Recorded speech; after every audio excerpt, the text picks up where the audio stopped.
I just want to say a word about chartalism, but I forgot what it is, and Paul Davidson named it. So, what is chartalism? Chartalism. Guys who carry thoughts around. Yeah. Yeah. How did you come up with that name for it? Is that from NAP or something? I didn't come up with it. Now, who came up with it? Did somebody in this room come up with it? Because I sure did. It's definitely a NAP. Who came up with the name? It at least dates back to NAP. Right, but who started calling this whole thing? It's got to be Paul. The Saudis say they don't set price, and he said he didn't call us chartalists. Keynes used the money, says all money nowadays is chartalism. Right. It's charter money. But it had to be from someone who knew Latin. So, you know, what this is all about, and I started this a while back with Paul and Randy and whatnot, is that there's certain basic, I'll call them accounting identities, fundamentals, operational realities of our floating exchange rate system, our monetary system, that were being totally overlooked and actually worse. And the whole idea is once you understand these, then different options open up. And one of the options that opened up was this whole employer of last resort. Now, a lot of people have talked about it for a long time, but unless you understand that there's not a government solvency issue, then you can't do it. Okay, and it just becomes a lot of talk. And so I think it was, there were people, Bill Mitchell had this idea of a labor buffer stock, which he was developing at the same time, called the BSC, but he didn't have the support on the finance side. It comes down to the same thing: how are you going to pay for it? The same reason why John Kerry couldn't name any programs, because people say, well, how are you going to pay for it? And that implies you have to have higher taxes. And it all comes down to the idea that the government, if you ask any congressman, he knows exactly how it works. The government has to tax or borrow in order to get the money to spend. All right? And if you go down to the train system in New York City and you watch the tokens, you know exactly how it works. First they collect the tokens and then they issue them. No, first it looks like it, but they don't. First they issue them and then they collect them. Anytime it's your own token, you have to get it out there first before you can collect it. If you've got $1 in your pocket, it's because the government spent it and hasn't taxed it yet. And in fact, the government has, the money to pay taxes comes from government spending.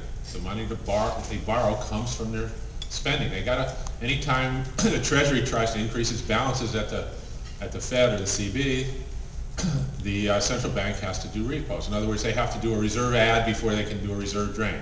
Government spends first and then collects. It's completely the opposite of what everybody in policy thinks. And until they start thinking the opposite, things are going to keep going the way they are. And so, I know I heard Pavlina say something. Is Pavlina here? Oh, there you go. ELR is chartist position. Well, it's an option that opens up once you understand you're collecting and then spending. And then when you say something like, and I'll pick on Pavlina because she's the strongest, but it's a good. These other people talk about whether the Treasury has to borrow in order to spend. Well, legally they do. There's laws that prevent them from spending without having money in the account. They're not allowed to run an overdraft at the Federal Reserve. The Congress has, they can't spend because they impose debt ceilings on themselves. So there are all these what we call self-imposed constraints on the system.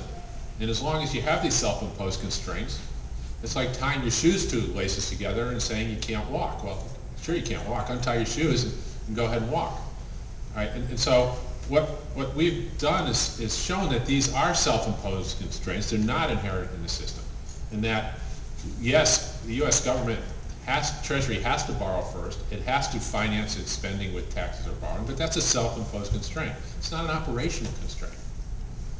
Okay, and we know it's not an operational constraint, and we go through all these examples. If you pay your taxes in actual cash, they throw the money in the shredder. How does that pay for Social Security? And you go through all these kinds of things. And then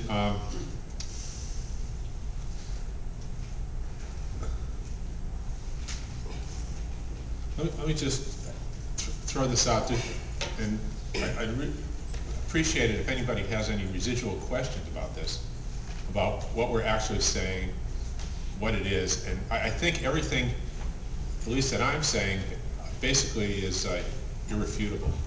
It's not theory, it's just a review of operations, of how things actually operate. Okay, and I don't mean ever, not ever, but in general to go past that. When I do get out of just operational reality into theory, I usually specify it.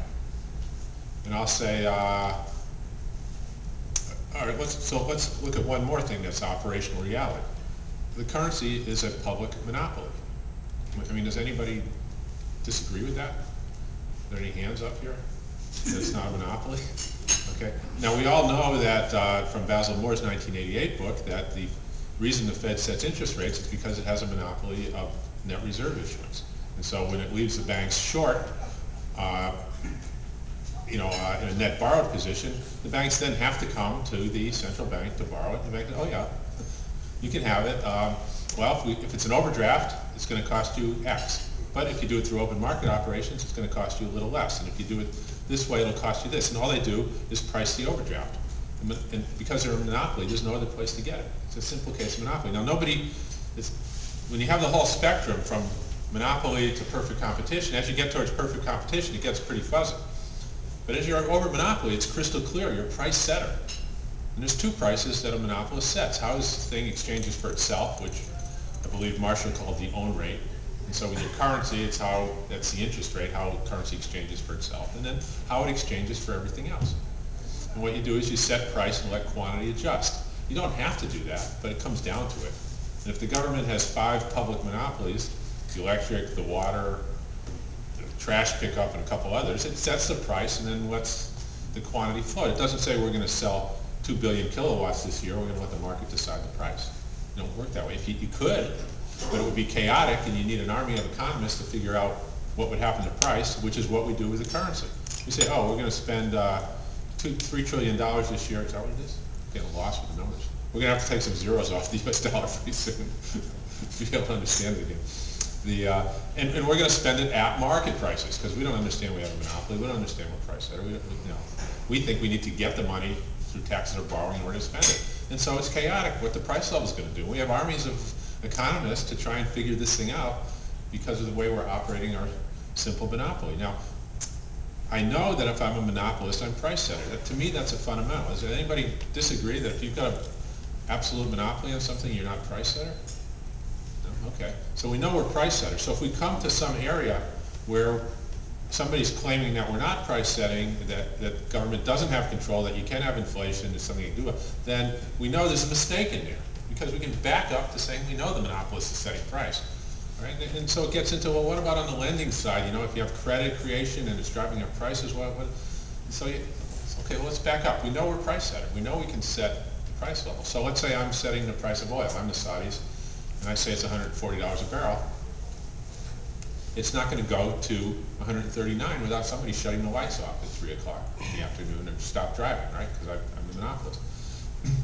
I know it's not going to go any higher because I have excess capacity. I'm selling all that they want at $140 a barrel today. And somebody walks up to me and says, I'd like to borrow some oil. It's like, what? Why would I lend you any oil? Okay, you want to borrow some oil. Well, what are you going to give me as collateral would be my first reaction. He says, well, I want to borrow it just unsecured, just give me oil, maybe I'll pay it back, maybe I won't. Well, now if I do that, what's going to happen? I'm going to wind up lending a ton of oil, he's going to be selling it at a discount, and the price is going to go down. Does that mean I'm not price setter as monopolist? No, it means I was caught sleeping. Okay? Does that happen? Sure. We got caught sleeping with the S&L crisis. We said to the S&Ls, yeah, you can borrow all the money you want, unsecured, uncollateralized, because we have FSLIC insurance, and you go out and raise deposits, and you're getting government money. And we forgot to tell them what they could do with it. So they just did all this stuff, and we had all kinds of, inflation and aggregate demand built up, and shopping centers built in the desert. And then when we figured it out, the whole thing collapsed and came apart. Okay, we weren't, we got caught out. And so, yes, that can happen. Now, was that because the interest rate was zero? No.